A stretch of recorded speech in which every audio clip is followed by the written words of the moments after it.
ಇವತ್ತು ನಿಮ್ಮನೇಲೂ ಗ್ಯಾಸ್ ಬೇಕು, ನಮಗೂ ಗ್ಯಾಸ್ ಬೇಕು, ಪ್ರತಿಯೊಬ್ಬರಿಗೂ ಗ್ಯಾಸ್ ಬೇಕು. ಆದ್ರೆ ಇವತ್ತು ಈ ಪ್ರತಿಭಟನೆ ಮಾಡ್ತಾ ಇರೋ ಉದ್ದೇಶ ಏನಪ್ಪಾ ಅಂದ್ರೆ, ಮೋದಿ ಅವರು ನಾನು ಟೀ ಮಾಡ್ತಾ ಇದ್ದೆ, ನಾನು ಚಾ ಮಾಡ್ತಾ ಇದ್ದೆ ಅಂದ್ರು. ಚಾ ಮಾಡಕ್ಕೆ ಗ್ಯಾಸ್ ಇಲ್ದೇನೆ ಚಾ ಮಾಡ್ತಿದ್ರ ಅವರು. ಮೋದಿ ಅವರಿಗೆ ನಾನು ನೇರವಾಗಿ ಪ್ರಶ್ನೆ ಕೇಳ್ತೀನಿ, ನಿಮ್ಗೆ ಇನ್ನೇನ್ರಲ್ಲಿ ದುಡ್ಡು ಬೇಕು ಸ್ವಾಮಿ? ಇನ್ಯಾವುದ್ರಲ್ಲಿ ಸಂಪಾದನೆ ಮಾಡ್ತೀರಿ ಸ್ವಾಮಿ? ನಾವು 100 ರೂಪಾಯಿ ಟ್ಯಾಕ್ಸ್ ಕಟ್ತಾ ಇದೀವಿ, 30 ರೂಪಾಯಿ ವಾಪಸ್ ಕೊಡ್ತೀರಿ.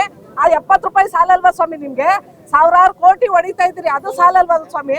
ಹೆಣ್ಮಕ್ಳು ಗ್ಯಾಸ್ ಮೇಲೆ ನೀವು ಈ ತರ ನಮ್ಮನ್ನ ಮಾಡ್ತಾ ಇದ್ದೀರಲ್ಲ ಸ್ವಾಮಿ, ಇದಕ್ಕಿಂತ ಭ್ರಷ್ಟ ಬಿಜೆಪಿ ಸರ್ಕಾರ ಇನ್ನೊಂದ್ಸರಿ ಬೇಕಾ ಸ್ವಾಮಿ? ಮತ್ತೆ ಜನ ಓಟ್ ಹಾಕ್ತಾರ? ನೀವು ಜನಗಳ ಹತ್ರ ಬರ್ತೀರಾ? ಯಾವ ಮಗ ಹೊತ್ಕೊ ಬರ್ತೀರಾ ಸ್ವಾಮಿ? ನೀವು ನಿಮಗ ಮುಖ ಹೊತ್ಕೊ ಬರುವಂತ ಯೋಗ್ಯತೆ ಇದೆಯಾ ಸ್ವಾಮಿ? ಕೇಂದ್ರ ಸರ್ಕಾರ ಕೊಟ್ರೆ ತಾನೆ ರಾಜ್ಯ ಸರ್ಕಾರ ಕೊಡುದು. ಕೇಂದ್ರದಲ್ಲಿ ನೀವು ಬರೀ ಅಧಿಕಾರಕ್ಕೋಸ್ಕರ ಮಾಡ್ತೀರಾ ಸ್ವಾಮಿ? ದೇವ್ರು ಮಾಡುವ ರಾಮಕೃಷ್ಣ ಅಂದ್ಬಿಟ್ರೆ ಹೊಟ್ಟೆ ತುಂಬಲ್ಲ ಸ್ವಾಮಿ. ಗ್ಯಾಸೇ ಬೇಕು, ಎಣ್ಣೆ ಬೇಕು, ಅಕ್ಕಿ ಬೇಕು, ಬೇಳೆ ಬೇಕು, ಪ್ರತಿಯೊಬ್ಬರಿಗೂ ಬೇಕು ಸ್ವಾಮಿ. ಇದನ್ನ ದಯವಿಟ್ಟು ನೀವು ಮನಗಂಡು ಏನಾರೋ ಮುಂದಿನ ದಿನಗಳಲ್ಲಿ ಗ್ಯಾಸ್ನ 500-600 ರೂಪಾಯಿ ಇಳಿಸ್ಲಿಲ್ಲ ಅಂದ್ರೆ ಈ ಪ್ರತಿಭಟನೆ ಪ್ರತಿ ಬೂತ್ ಮಟ್ಟದಲ್ಲೂ ಆಗುತ್ತೆ. ಪಂಚಾಯಿತಿಲಿ ಏಟ್ ತಿಂತೀರಾ? ಪಂಚಾಯಿತಿ, ತಾಲೂಕ್ ಪಂಚಾಯಿತಿ, ಜಿಲ್ಲಾ ಪಂಚಾಯಿತಿ, ನಗರಸಭೆ, ಮಹಾನಗರ ಪಾಲಿಕೆ ಎಲ್ಲಾದ್ರಲ್ಲೂ ಏಟ್ ತಿಂತೀರಾ? ನೆಕ್ಸ್ಟ್ ಚುನಾವಣೆ ಬಂದೇ ಬರ್ತೀರಾ? ಮೋದಿ ಅವರೇ, ನೀವೇನೋ ಸೆಂಟ್ರಲ್ ಗವರ್ಮೆಂಟ್ ಅಲ್ಲಿ ನಾನು ಅಧಿಕಾರದಲ್ಲಿ ಇದ್ದೀನಿ ಅನ್ಬೋದು, ನೀವೇನಿದ್ರು ಕೆಳಗಿಂದ ಮೇಲಕ್ಕೆ ಹೋಗ್ಲೇಬೇಕು. ಆ ಮುಂದಿನ ದಿನಗಳು ಬಂದೇ ಬರುತ್ತೆ. ಅಲ್ಲಿ ತನಕ ನಾವು ಹೋರಾಟ ಮಾಡ್ತೀವಿ ಸರ್. ಗ್ಯಾಸು ಈಗ ಕಮರ್ಷಿಯಲ್ ಸಿಗಲ್ಲ ಅಂತ ಅಂತೀವಿ. ಈಗ ಕಮರ್ಷಿಯಲ್ ನಾವು ಹೋಟ್ಲಿಗೆ ಹೋಗ್ಬೇಕು, ಅಡುಗೆ ಮಾಡಿರಲ್ಲ, ಏನೋ ಒಂದು ಹಾಸ್ಪಿಟ್ಲಿಗೆ ಹೋಗಿರ್ತೀವಿ, ಎಲ್ಲೋಗಿ ಹೋಗಿ ತಿಂತೀರಿ ಸರ್? ಅಲ್ಲಿ ಗ್ಯಾಸ್ ಕೊಟ್ರೆ ತಾನೇ ನಮಗೆ ಗ್ಯಾಸ್ ಕೊಡ್ತಾ ಇದೀವಿ ಅಂತ ನೀವು ಹೇಳ್ತಾ ಇದ್ದೀರಿ. ಎಲ್ಲಿ ಸಿಗ್ತಾ ಇದೆ?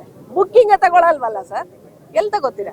ಈ ಏಕಾಏಕಿ ಸನ್ ಪ್ಯೂರ್ ಎಣ್ಣೆ 110 ರೂಪಾಯಿ ಜಾಸ್ತಿ ಮಾಡಿದ್ರಲ್ಲ, ನಾವು 500 ರೂಪಾಯಿ ತಗೋಗಿರ್ತೀವಿ 2 ಲೀಟ್ರ್ 3 ಲೀಟ್ರ್ ಎಣ್ಣೆ ತರಕ್ಕೆ. ಹೆಂಗ್ ತತ್ತೀರಾ? ಏನ್ ಸ್ವಾಮಿ ನೀವು ಬಂದು 550 ಇತ್ತು, ಆರ್ಥಿಕ ತಜ್ಞರು ಅಂತೀರಿ. ಮನಮೋಹನ್ ಸಿಂಗ್ ಕಾಲದಲ್ಲಿ ಏನಾಗಿತ್ತು? ಇಂದಿರಾ ಗಾಂಧಿ ಅವ್ರು ಏನ್ ಮಾಡಿದ್ರು? ರಾಜೀವ್ ಗಾಂಧಿ ಅವ್ರು ಏನ್ ಮಾಡಿದ್ರು? ನಿಮ್ಗೆ ಸ್ವಲ್ಪನಾರು ಪ್ರಜ್ಞೆ ಇಲ್ವಾ ಸ್ವಾಮಿ? ಬಡವ್ರ ಹೊಟ್ಟೆ ಮೇಲೆ ಹೊಡೆದೇ ಸರ್ಕಾರ ಮಾಡ್ಬೇಕಾ ನೀವು? ನಿಮ್ಗೆ ಅಂತ ಅವಶ್ಯಕತೆ ಏನು? ರಾಜೀನಾಮೆ ಕೊಟ್ಬಿಟ್ಟು ಹೋಗಿ ಸ್ವಾಮಿ. ಜನಗಳ ಪರವಾಗಿರ್ಬೇಕು, ಜನಗಳ ವಿರೋಧಿಯಾಗಿದ್ದಾವೆ. ರಷ್ಯಾದಿಂದ 45 ರೂಪಾಯಿಗೆ ಬ್ಯಾರೆಲ್ಗೆ ಕ್ರೂಡ್ ಆಯಿಲ್ ತಗೋತಾ ಇದ್ರು, ಅವತ್ತು ಕೂಡ ರೇಟ್ ಕಡಿಮೆ ಮಾಡಿಲ್ಲ. 60 ರೂಪಾಯಿ ಇತ್ತು, ಅವತ್ತು ಕೂಡ ಕಡಿಮೆ ಆಗಿಲ್ಲ.